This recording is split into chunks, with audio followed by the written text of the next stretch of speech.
ในทางตรงกันข้ามพุทธศาสนานิกายหินยานซึ่งมีพื้นฐานความเชื่อที่คัดค้าน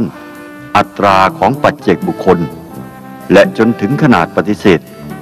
มีการอยู่ของอัตราย่อมไม่มีผลเป็นอย่างอื่นนอกจากได้ทำลายความรุ่งเรืองของลัทธิความเชื่อของชนชั้นสูงที่สามารถรวมกลุ่มประชาชนเพียงเพื่อจุดประสงค์จะบูชาเทวราชาและด้วยเหตุนี้เองที่จะเป็นสาเหตุหนึ่งของการเสื่อมอย่างรวดเร็วของอาณาจักรขอมแห่งนี้อย่างไรก็ตามความเชื่อในลัทธิบูชาบุคคลได้ยังรากลึกในราชสำนักจนกระทั่งเมื่อพุทธศาสนาลัทธิลังกาได้มาแผ่กระจายในอาณาจักรนี้พุทธศาสนาก็ยังยอมอ่อนข้อให้แก่อิทธิพลอันมหัศจรรย์ของลัทธินี้และแม้แต่ปัจจุบันก็ยังคงเป็นเช่นนั้นอยู่เราต้องสรุปว่าโบราณสถานที่มีอายุตั้งแต่สมัยพระเจ้าชัยวรมันที่7ลงมา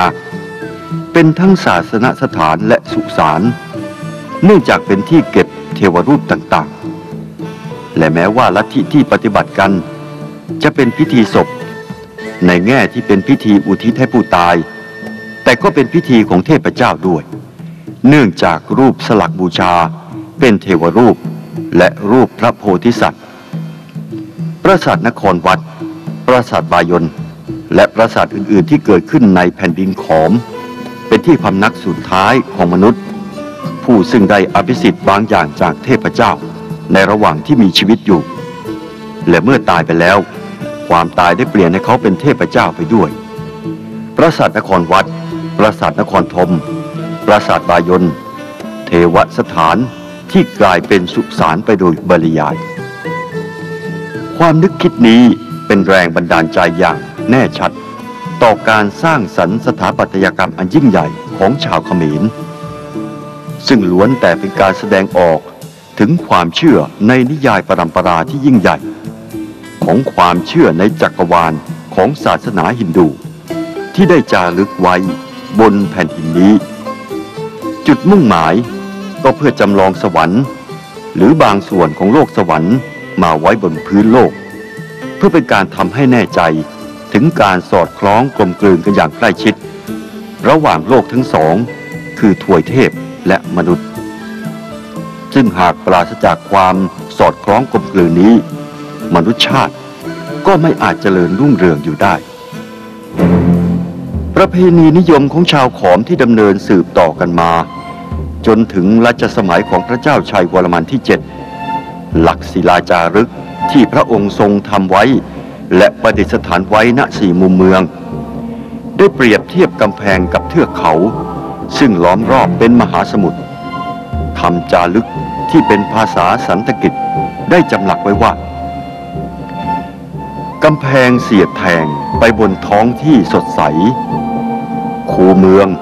อย่างลึกลงไปยังพื้นโลกของพญานาคภูเขาและมหาสมุทรแห่งชัยชนะนี้สร้างโดยกษัตริย์เป็นประดุจประกายไฟแห่งความรุ่งโรจน์ของทุกพระองค์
ស្រីអូនចង់អីអើយបងមិនអោខ្លាចសង